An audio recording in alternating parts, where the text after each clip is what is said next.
my nuts. Oh, good God. Oh, I just gave myself a vasectomy. Oh.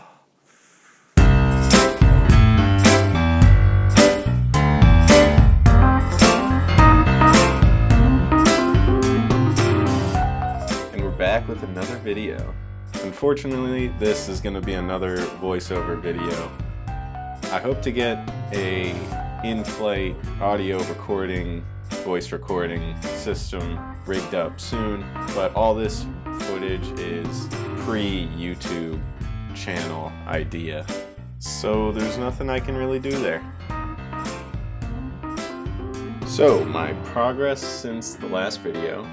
I've made it to the top of the bunny hill, as you can see, and there's a slight wingtip collapse there. But yeah, I made it to the top of the bunny hill. I also got a new camera and a new harness. The harness I got used, it's a Ki-2Fly harness that I mainly got because it has a integrated reserve parachute, and since I want to start progressing in thermaling and ridge soaring, it's probably time that I get a reserve parachute, since I'll be at the altitudes, hopefully, where it will actually be usable. So far, I haven't really been high enough to deploy a reserve, so flying with one would be kind of purposeless. I kind of like the ozone harness more. Aside from the obvious adjustment issues with the Ki-2Fly one at the beginning, which I fixed by loosening a couple straps. The ozone harness, when you're in the seat, you're faced more forward and at attention, whereas in the Ki-2Fly harness, you're kind of reclined back and more looking up at your wing, which would be better when you're thermaling and you're looking at your wing to see what it's doing. But I'm always kind of close to the ground, so I kind of want to be up and looking forward at where I'm going. So for what I'm doing, the ozone harness is much more comfortable to fly in, and it's a lot lighter, so it's easier to hike up the hill. I also felt a lot more stable in the ozone harness. Like when I would hit turbulence in the Ki-2Fly harness, the rocking side to side would be a lot worse than in the ozone harness.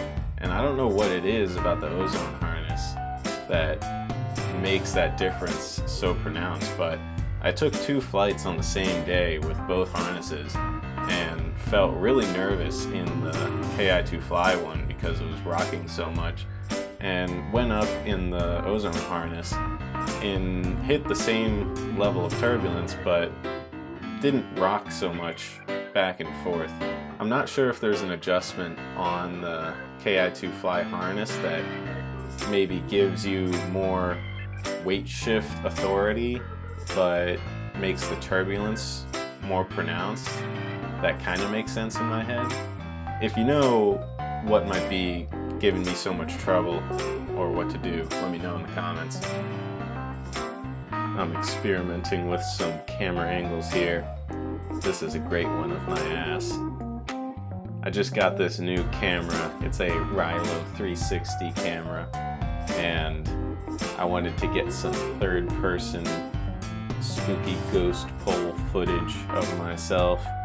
So at this point, I'm getting tired of walking up the hill just for these one-time sled runs that last for a few minutes max. I want to try to use some of that available lift in the form of thermals and ridge lift. And if you don't know what those are, thermals are just rising columns of hot air, and ridge lift is wind that is hitting a ridge line and moving up the ridge line.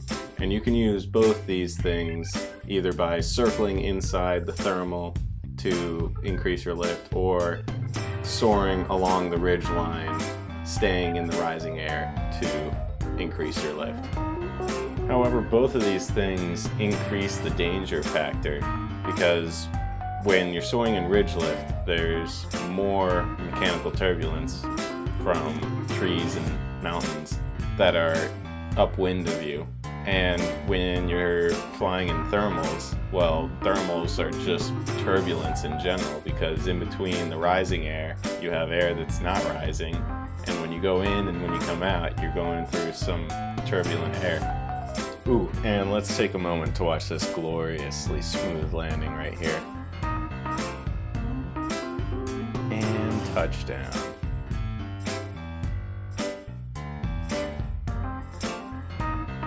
My plan was to run it all the way to the car, but it was very slippery right here.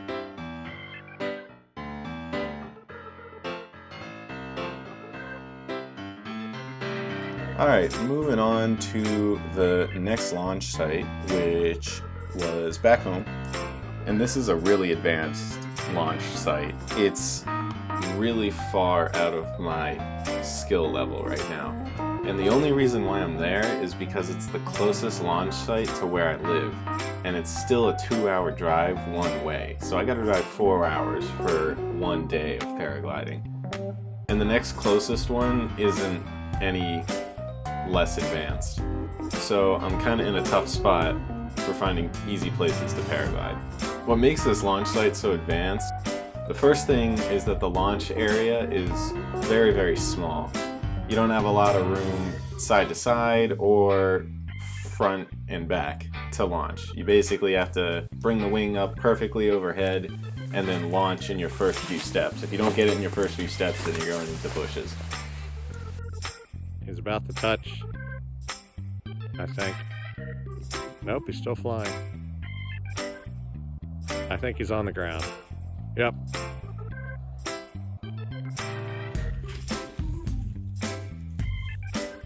He made it. And the other thing is that there's only trees in between the landing field and the launch area. So you have to make sure that you always have enough altitude.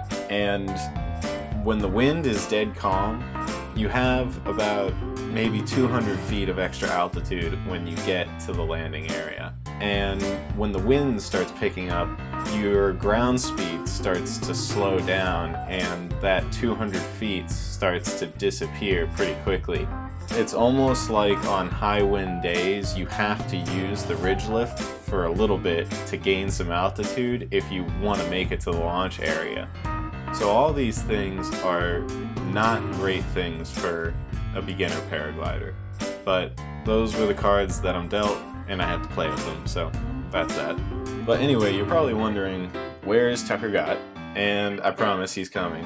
And here's kind of the background to that. So as I'm getting more and more skillful in my paragliding, I did a bunch of sled runs at this spot to kind of feel out how it was actually doing long paragliding runs.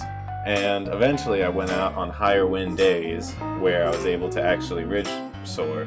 And I did that a few times with no issue for about 15 minutes. And then one day I had an hour-long flight and I was able to stay up for pretty much however long I wanted. But after an hour, I started to feel not great. And I've never been motion sick before. So this feeling was kind of weird for me. And eventually I did, blow some chunks. But I thought, I'd never thrown up from motion sickness before, so the camera dies shortly after I threw up. But afterwards, I circle back and try to ridge soar some more. But the feeling, the gaggy feeling, does not go away. I kept, so I turned around and started heading back towards the landing site and landed pretty quickly. And like a minute or so after I got my feet off the ground, the feeling went away and I was fine.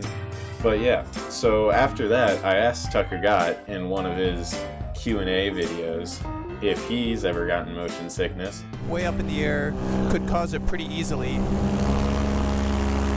So motion sickness, no.